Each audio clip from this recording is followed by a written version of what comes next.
तो बात करते हैं जो हमारा टॉपिक चल रहा था मैथ्स में। और टॉपिक हमारा था टू डायमेंशनल ज्योमेट्री, है ना। टू डायमेंशनल ज्योमेट्री जो है उसके हमें डिस्कस कर रहे थे। तो टू डायमेंशनल ज्योमेट्री में देखो, two dimensional geometry, two dimensional geometry, ये जो है ये टॉपिक चल रहा था अपना, है ना। ये टॉपिक चल रहा था जिसे अपन हिंदी में कहते हैं द्विविमीय ज्यामिति। क्या कहते हैं? द्विविमीय ज्यामिति। और कल मैंने आपको क्या है सेक्शन फार्मूला लिखवाया था यहाँ पे। क्या लिखवाया था?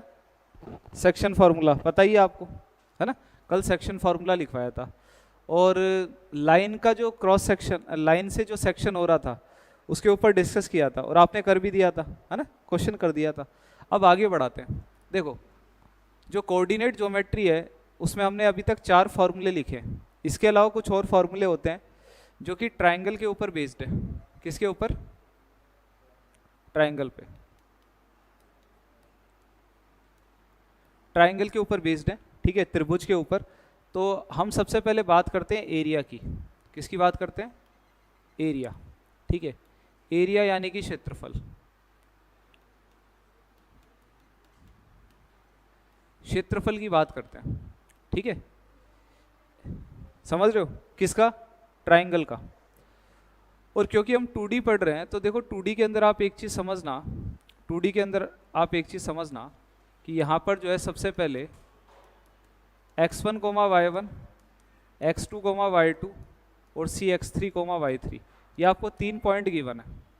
ये 3 पॉइंट गिवन है x1 y1, ठीक है, x1 y1, x2 y2 और x3 y3, ये 3 पॉइंट आपको गिवन है।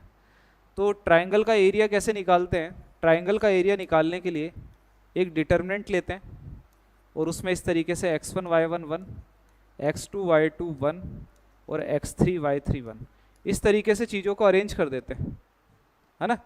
अब हो सकता है कई बच्चे ऐसे हैं जो क्लास के अंदर जिनको डिटर्मिनेंट सॉल्व नहीं करना आता, नहीं आता है ना। तो मैं इसको थोड़ा सिंपल करके भी बता देता हूँ ताकि तुम कर पाओ।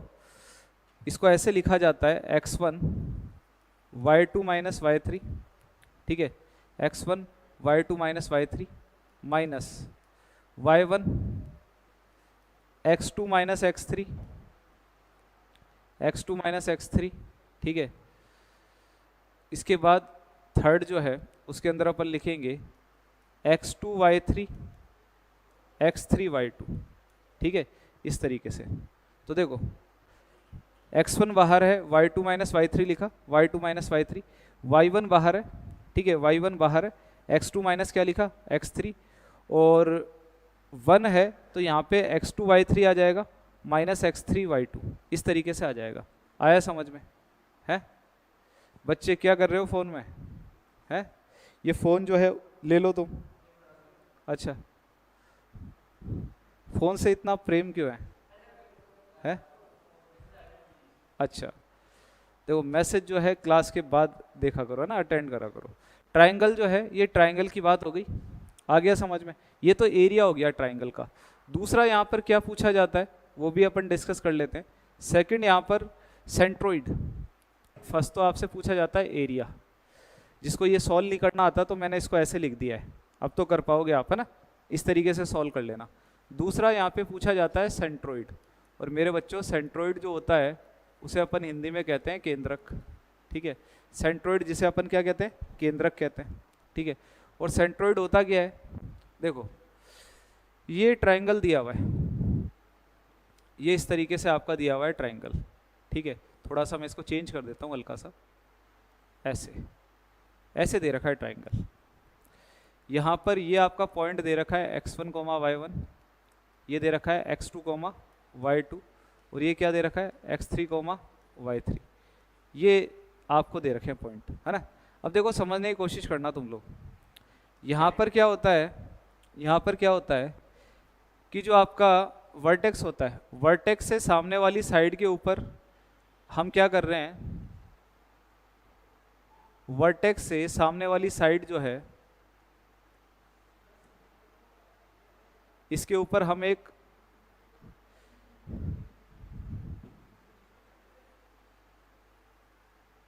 वर्टेक्स से सामने वाली जो साइड है इसके ऊपर हम क्या कर रहे हैं कि एक मीडियन ड्रॉ कर रहे हैं। क्या कर रहे हैं? मीडियन। मीडियन का मतलब क्या होता है? माध्यिका। माध्यिका का क्या मतलब होता है बच्चे, बताओ? हाँ, बिल्कुल बिल्कुल, जो सामने वाली साइड को दो इक्वल पार्ट के अंदर डिवाइड करती है, जो सामने वाली साइड को दो इक्वल पार्ट के अंदर डिवाइड करती है, उसे अपन मीडियन कहते हैं। ठीक है, उसे अपन कहते हैं मीडियन। तो मेरे बच्चे, यहाँ पर ये जो मीडियन है आपस में एक दूसरे को काटती है और फिर अपने को पॉइंट मिलता है। फिर अपने को क्या मिलता है? पॉइंट। तो ये जो पॉइंट होता है इस पॉइंट को अपन सेंट्रोइड कहते हैं। तो देखो आर एक्स कोमा वाई, और ये हो जाएगा x1 x2 x3 x3 x1 x2 x3 bye 3 और y1 plus y2 plus y3 bye 3। इस तरीके से सेंट्रोइड निकाला जाता है। एक बार आप नोट कर लो, दोनों फॉर्मूले जो हैं, दोनों फॉर्मूले नोट कर लो।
भाई आ गया समझ में है? एक बार नोट कर लो, नोट कर लो इसको फटाफट। नोट कर लोगे तो फिर आगे बढ़ते हैं अपन।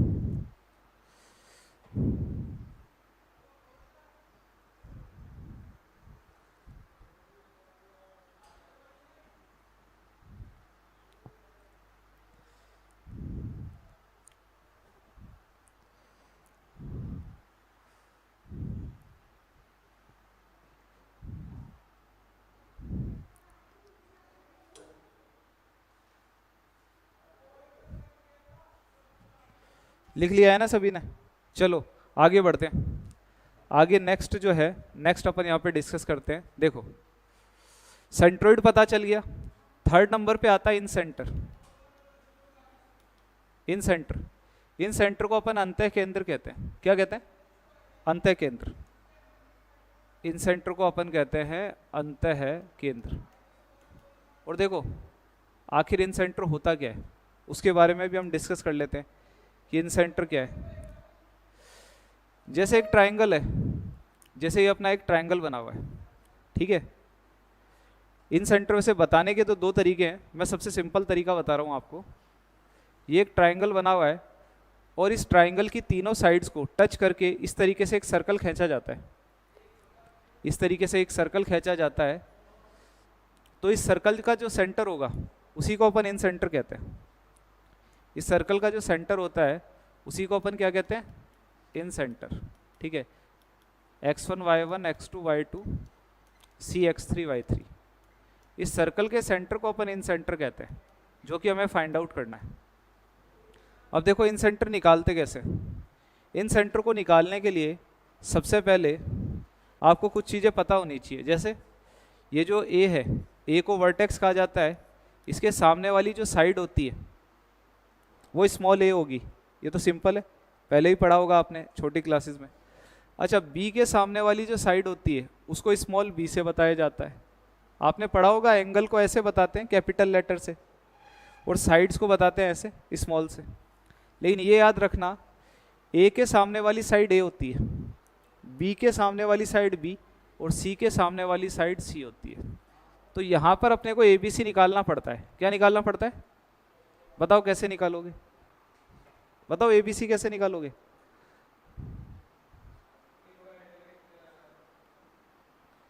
ABC कैसे निकालोगे? डिस्टेंस फार्मूला, सिंपल सी बात है। अरे भाई अपने को पॉइंट दे रखे हैं, इन दोनों के बीच की दूरी इन दोनों की निकाल लोगे, है थोड़ा टाइम जरूर लग सकता है। तो अगर आप जो है ये ABC निकाल लेते हो तो देखो इसका फार्मूला जो होता है वो होता है AX1 BX2 CX3 upon A+B+C, ठीक है। इसी तरीके से y कोऑर्डिनेट जो होता है AY1 BY2 CY3, ठीक है, CY3 अपॉन A+B+C, कुछ ऐसे होता है ना। तो ये फॉर्मूला हो गया आपके इन सेंटर का, ये फॉर्मूला हो गया इन सेंटर का। इन सेंटर के बाद जो है फोर्थ अपन बात करेंगे सरकम सेंटर की। सरकम सेंटर को कहा जाता है परिकेंद्र। परिकेंद्र हिंदी में कहते हैं परिकेंद्र कहते हैं। आया समझ में? क्या होता है बच्चे सरकम सेंटर है?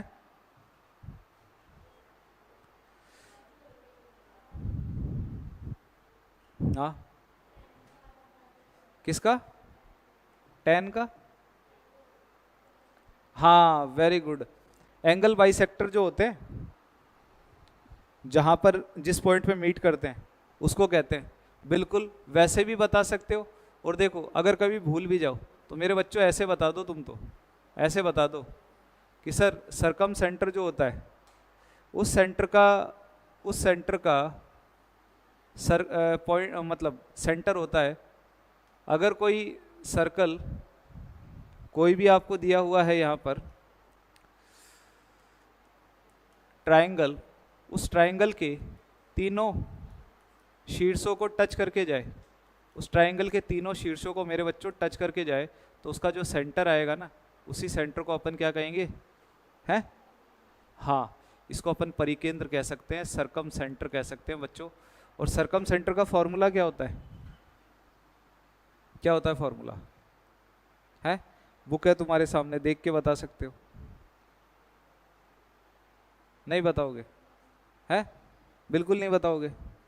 देखो सरकम सेंटर का जो नहीं है, इसमें क्या बात करते हो? सरकम सेंटर का फॉर्मूला होगा, है? चलो स्टार्टिंग में सरकम सेंटर का फॉर्मूला दिखा? नहीं दिखा, छोड़ो। देखो फॉर्मूला अगर तुम्हें पता भी हो ना तो भी कोई मतलब नहीं है। आपको ये बात बताता हूँ, फॉर्मूला एंगल की फॉर्म में दिया हुआ है। किस में दिया हुआ है? एंगल की फॉर्म में दिया हुआ है ना। क्या है फॉर्मूला? मेरे बच्चों आपको इस तरीके से निकालना है, ठीक है। एंगल की फॉर्म में फॉर्मूला दिया हुआ रहता है, वो हमें हमारे काम भी नहीं आता। एंगल तो पढ़ा ही नहीं अभी तक मैंने। आपको क्या करना है, ये डिस्टेंस पता करनी है, RA RB और RC। आप ये डिस्टेंस पता कर लो। अगर आप ये डिस्टेंस पता कर लोगे ना, RA और RB RC, फिर क्या करेंगे, इससे एक इक्वेशन बनाएंगे। इक्वेशन बना के सॉल्व करेंगे। अब कैसे होगा वो मैं करके बताऊंगा, ठीक है। इसके अलावा एक और होता है जिसे ऑर्थो सेंटर कहा जाता है। क्या कहा जाता है? Ortho centre. लंब केंद्र कहते हैं, ऑर्थो सेंटर कहते हैं, वो भी लिख ही देता हूँ, ऑर्थो सेंटर, ठीक है। ऑर्थो सेंटर को कहा जाता है लंब केंद्र। लंब केंद्र, ठीक है। ऑर्थो सेंटर को कहते हैं लंब केंद्र, ठीक है। लंब केंद्र कहा जाता है। और लंब केंद्र आखिर होता क्या है वो मैं आपको बताता हूँ। देखो लंब केंद्र जो है, अगर मान लो ऐसे कोई ट्रायंगल दे रखा है, ट्रायंगल के जो शीट्स हैं यानी कि जो वर्टेक्स हैं, वर्टेक्स से सामने वाली साइड के ऊपर परपेंडिकुलर ड्रॉ किया जाएगा।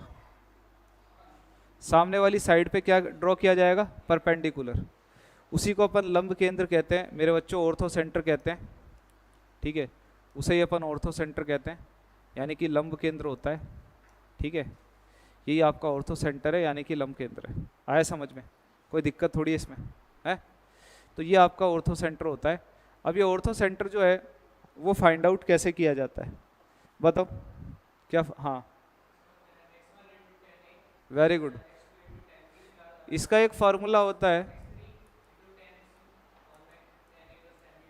x1 into tan A plus x2 into tan B plus x3 into tan C upon tan A tan B plus tan C. ये तो x कोऑर्डिनेट हो गया।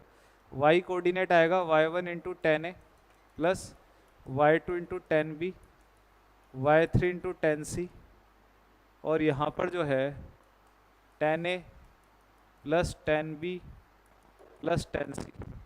अब आप मेरी बात समझो, आप लोग मेरी बात समझो। अभी तक मैंने चैप्टर में एंगल की तो बात ही नहीं करी है और आगे भी जो है इतनी बातें नहीं होगी एंगल के ऊपर।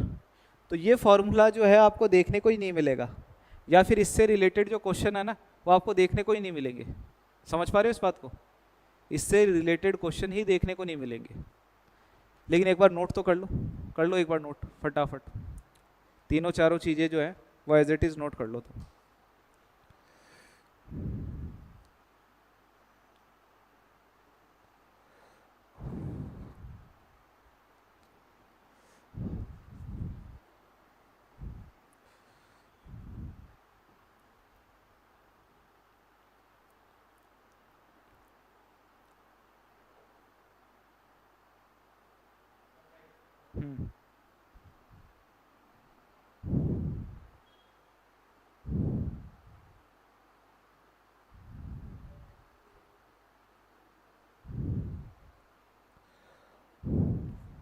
नोट कर लो एक बार फटाफट।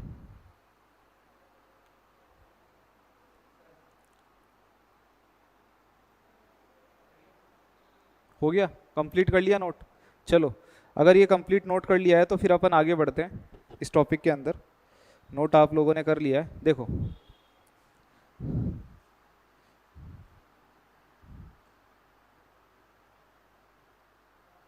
चलो आगे बढ़ते हैं इसके अंदर। तो यहाँ पर जो है दिखाई क्यों नहीं दे रही है?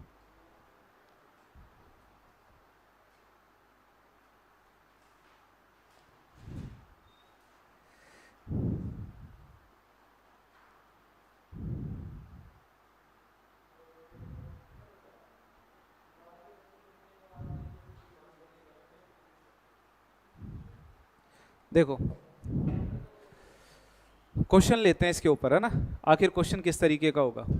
एक छोटा सा क्वेश्चन लेता हूं मैं यहाँ पे। लिखो लिखो एक बढ़िया सा क्वेश्चन जो है वो लिखते हैं। एक ट्रायंगल दे रहा हूं आपको। ये ट्रायंगल है ए 0,2 बी -1,-1 और सी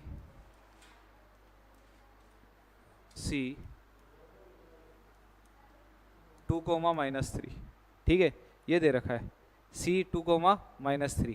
ठीक है, C दे रखा है 2,-3।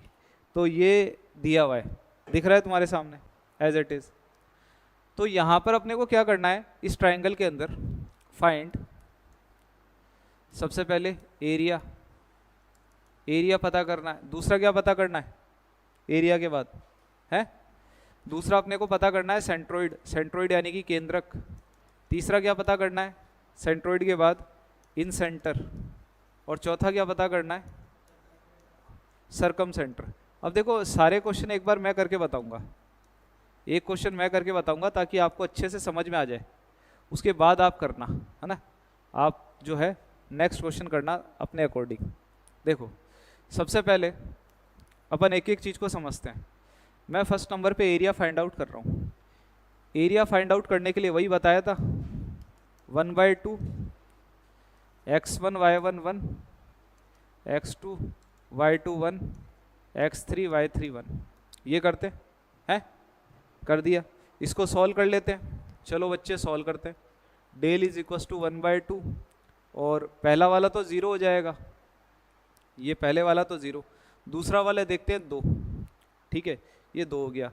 ये हो गया -1 और -2। ठीक है, इसके बाद लास्ट वाला 1। भाई किसी को ये करना नहीं आया तो मैंने सिंपल करके भी लिखा है, आप वैसे कर लेना, है ना? 1 और ये हो जाएगा 3 और +2। बाकी सॉल्व करने का तरीका बता देता हूँ, आपको नहीं आता ना सॉल्व करना है। सबसे पहले अपन क्या करते हैं, ये जो शुरुआत वाला होता है ना, आपको आता है?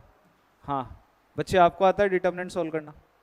नहीं आता, बताना पड़ेगा फिर तो। देखो ये वाला जो होता है ना स्टार्टिंग वाला, इसको बाहर रखते हैं, और ये जिस रो और जिस कॉलम में होता है, जिस रो और जिस कॉलम में, उसको छोड़ दो। बाकी क्या बचा? ये चार बचे, इन चारों को ऐसे लिख लिया करो, ठीक है। यही काम दूसरे वाले के साथ करेंगे, लेकिन उसको किस में लिखते हैं? माइनस में। जैसे यहाँ पे प्लस था तो यहाँ पे क्या आ जाएगा? माइनस आ जाएगा। तो ये जिस कॉलम में और जिस रो में होता है उसको छोड़ दो, ये जिस कॉलम और जिस रो में होता है छोड़ दो। बचा क्या? -1 2 और 1 1, यही तो बचा। इसको भी ऐसे लिख लो, -2 1 ऐसे। तीसरा वाला 1 रहा, ये रहा 1। ये 1 जिस कॉलम और जिस रो में होता है उसे छोड़ो, बाकी को एज इट इज लिख लो। बाकी क्या बचा? -1 -1 2 -3। अब हम क्या करते हैं, इनको क्रॉस मल्टीप्लाई करवा देते हैं, और क्रॉस मल्टीप्लाई करवाते समय बीच में माइनस लगाते हैं। अब ऊपर देखो, पहले वाले को 0 से कराओगे तो 0 आ जाएगा, तो लिखा ही नहीं मैंने। दूसरे वाले को ये रहा -2, ब्रैकेट में क्या आएगा? -1, देखो ये रहा -1। बीच में माइनस लगाएंगे तो ये रहा माइनस, फिर 2 को 1 से कराएंगे तो 2 आ गया, फिर +1 एज इट इज़ लिखा, -3 को 1 से कराया तो 3 आ गया, फिर इसको कराएंगे इससे तो देखो -2 आ रहा था, लेकिन मैंने कहा था इन दोनों के बीच में माइनस लगाते हैं, तो माइनस माइनस क्या हो जाएगा? प्लस। नहीं समझ में आया तो ऐसे देखो, ये था, बीच में माइनस लगाया, 2 × -1, तो ये माइनस और ये माइनस क्या हो जाएंगे? इसलिए प्लस आ रहा है। तो ये कार्यक्रम हम करते हैं, ठीक है। चलो आगे जो है, आगे डिस्कस करते हैं इसको। डेल इज इक्वल टू 1/2, यहाँ पर आगे क्या हो जाएगा? ये माइनस का 3 है -3 इससे मल्टीप्लाई हो जाएगा कितना? प्लस का 6 हो जाएगा, है। यहाँ पर कितना बन रहा है? 3 और 2 5, तो 6 और 5 11, 11/2, ये आंसर आ गया। यही था, ठीक है। फर्स्ट ये आंसर आ गया। अब बात करते हैं सेकंड, सेंट्रोइड की। तो सेंट्रोइड आखिर कैसे निकलेगा देखते जाओ। इसे केंद्रक कहते हैं। फॉर्मूला बताया था x1 x2, क्या बताया था फॉर्मूला?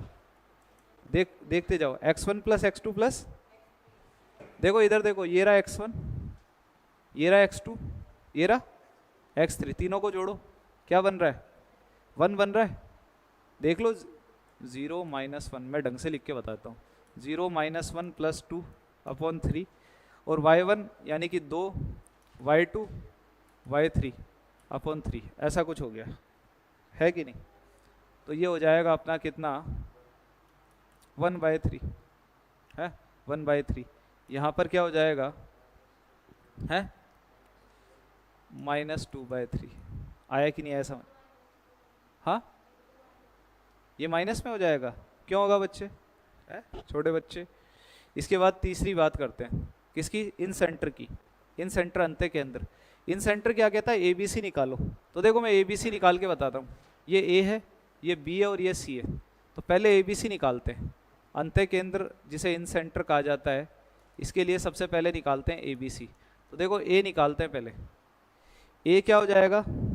इसमें से इसको माइनस करो, जो तुम्हारी इच्छा है, या फिर इसमें से इसको, जो करना है वो कर लो, है ना। 2 माइनस माइनस प्लस हो गए, 3 बन गए। ध्यान से देखते जाओ, इसमें से इसको करा, x2 - x1 y2 - y1 का होल स्क्वायर। तो 2 में से -1 3 हो गए, तो 3 का स्क्वायर 9 हो गया। -3 को -1 से किया, -3 माइनस माइनस प्लस हो गया, है। तो कितना बन जाएगा? -2 -2 का कितना हो गया? 4, तो रूट में कितना हो गया? 13। अच्छा अब दूसरा देखते हैं B। 2 में से 0 को माइनस किया तो 2 का स्क्वायर 4। अच्छा 2 का स्क्वायर हो गया 4। -3 में से 2 को किया 5, -5 का स्क्वायर 25, 25 और 4 29। खत्म करो इसको भी, ठीक है। अब लेते हैं तीसरा C। 0 में से -1 को करो, 1 बच गया 1। 2 में से करो 1 को, 3 का स्क्वायर 9। तो मेरे बच्चों रूट में आ गया 10, है। रूट में 10 आ गया, कोई दिक्कत थोड़ी है इसमें। तो ये आ गया रूट में हमारा 10। ABC निकल गए। अब आप कहेंगे सर रूट में आ रही है वैल्यू, कोई दिक्कत नहीं है, रूट में रख दो, रूट में रख दो, है ना। तो हम पॉइंट निकाल लेते हैं यहाँ पे, ये ऐसे लिखे जाएंगे आर एक्स कोमा वाई। तो ए x1 होता है, x1 की जगह क्या आ रहा है बच्चे 0, तो ये 0 हो जाएगा। b क्या होता है b x2, तो x2 हमारे पास आ रहा है -1, तो √29 आ जाएगा। फिर होता है x3 c x3, तो 2 इंटू √10 हो जाएगा। नीचे तीनों आएंगे a plus b plus c। अच्छा ये तो इसकी बात हो गई। अब अपन बात करते हैं किसकी, y की। y के लिए क्या करेंगे, y1 इंटू ए, नहीं 0 से नहीं 2 से करेंगे ना, 2 से। तो y1 के लिए 2 इंटू √13, ठीक है। फिर -1 को करेंगे किससे, √29 से। फिर -3 को करेंगे किससे, √10 से। और आंसर आ गया √13 प्लस √29 प्लस √10। मेरे बच्चों ऐसे ही आएगा ये, आगे तो ज़्यादा सॉल्व नहीं कर सकते इसको ना। अच्छा इसके बाद लास्ट जो हमसे पूछा गया है, ठीक है, लास्ट जो हमसे पूछा गया है वो पूछा गया है इन सेंटर। इन सेंटर तो हो गया, सेंट्रोइड हो गया, सरकम सेंटर। अब ये देखो ये करके बताता हूँ, एक बार नोट कर लो इसको, नोट कर लो फटाफट नोट करो। सरकम सेंटर कर लिया बच्चे, करके बताओ, आपने मेरे हिसाब से कर लिया है इसको।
हाँ नोट कर लो,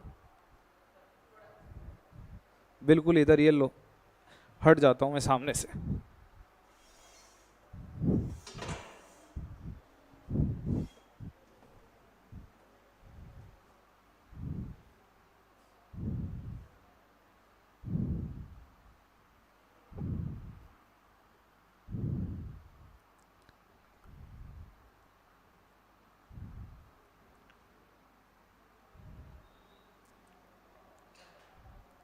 हो गया नोट, करने दो इसको भी, करने दो बच्चे को।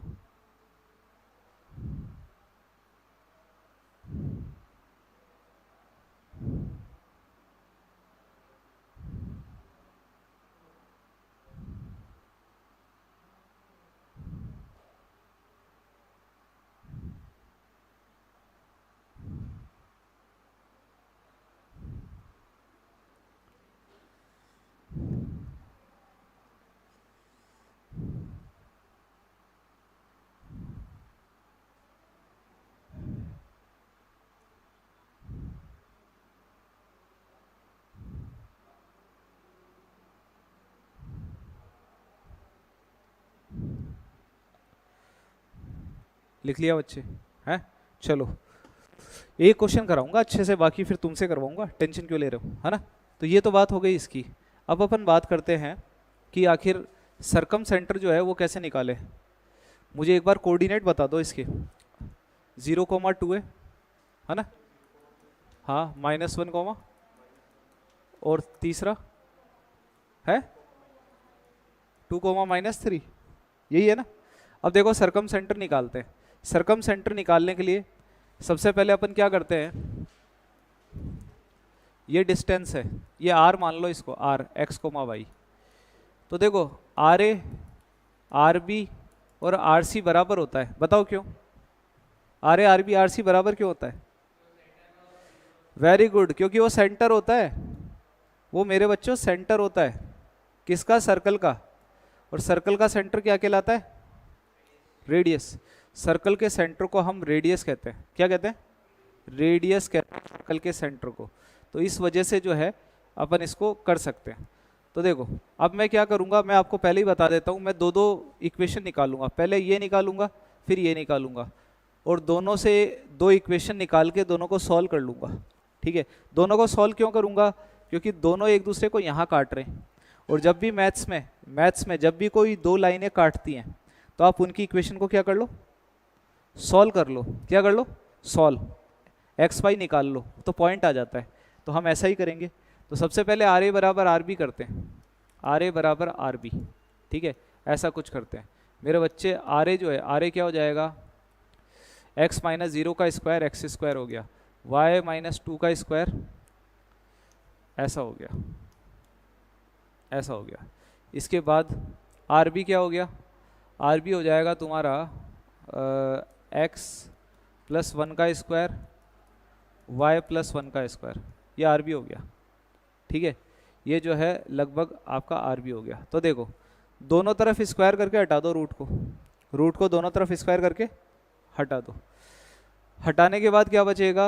एक्स स्क्वायर, इसको ओपन कर लेते हैं, वाई स्क्वायर 4 कितना हो जाएगा? 4y, यही होगा। ये बताओ,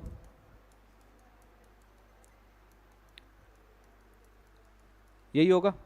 ध्यान से देखो, ऐसा ही तो होगा, है? कहीं गलती थोड़ी की हमने, नहीं की ना। तो एक्स स्क्वायर वाई स्क्वायर से एक्स स्क्वायर वाई स्क्वायर को कैंसिल आउट करो। इसके अलावा ये 2x है, 2x को उधर ही रहने दो, ये 4y को उधर ले जाओ, 6y बन जाएगा, है? ये 4 को भी इधर ले जाओ, दो में से माइनस का 2 बचेगा। देखो एक और एक कितने हो गए? 2। तो 4 को उधर लेके गए, माइनस का 2 बचा। एक बार इसको ऐसे ही रहने दो, एक तो इक्वेशन ही आ गई जो हमारे काम आएगी, है? अब अपन निकालते हैं दूसरी इक्वेशन। एक तो आर ए बराबर आर बी से आ गई, दूसरी इक्वेशन अपन निकालते हैं आर ए बराबर, या फिर ऐसे कर लो, हाँ, आर ए बराबर आर सी से दूसरी इक्वेशन निकालते हैं। तो मेरे बच्चों आर ए तो तुम्हारे सामने ये रहा, आर ए क्या आया था? X square y square 4 minus 4y,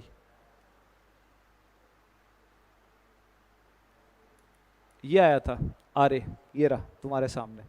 और आर सी को अलग से निकाल लो। देखो x माइनस 2 का होल स्क्वायर वाई प्लस 3 का होल स्क्वायर, ऐसे ही लिखेंगे, है? तो ये बन जाएगा एक्स स्क्वायर प्लस 4 माइनस का 4x, ये बन जाएगा वाई स्क्वायर प्लस 9, ठीक है, और 3 और 2 6y प्लस का, ऐसा ही कुछ हो जाएगा, है? कोई दिक्कत थोड़ी है इसमें, देख लो एक बार, चेक कर लो। एक्स स्क्वायर प्लस 4x हो जाएगा, वाई स्क्वायर प्लस 9 और 3 और 2 6y, ठीक है। काट दो जो कटना चाहता है? जो कैंसिल आउट होना चाहता है उसे कैंसिल आउट करो, ये कैंसिल आउट कर लिया, ठीक है। 4 से 4 को कर दिया, है? ये 4x है, इसको इधर ले आओ, ये लो 4x, ये 6y को इधर ले आओ, 6 और 4 10y हो गया। ये जो 9 है ना, 9 को इधर ले आओ तो माइनस का 9 बराबर 0, ऐसा कुछ आ गया। ये हमारी आ गई कौन सी इक्वेशन? सेकंड। मेरे बच्चों तुम्हारे सामने 2 इक्वेशन है, कितनी इक्वेशन है? तो क्या तुम सॉल्व नहीं कर सकते क्या? है? ऐसा करो, ये जो नीचे वाली इक्वेशन है इसको किससे मल्टीप्लाई कराओ, बताओ? 2 से, ताकि ये दोनों बराबर हो जाए। तो देखो 4x मैं सॉल्व करता हूँ, 4x माइनस का 10y माइनस 9 बराबर 0, पहली इक्वेशन। इसको 2 से मल्टीप्लाई करा देते हैं, 4x प्लस 6 और 2 12y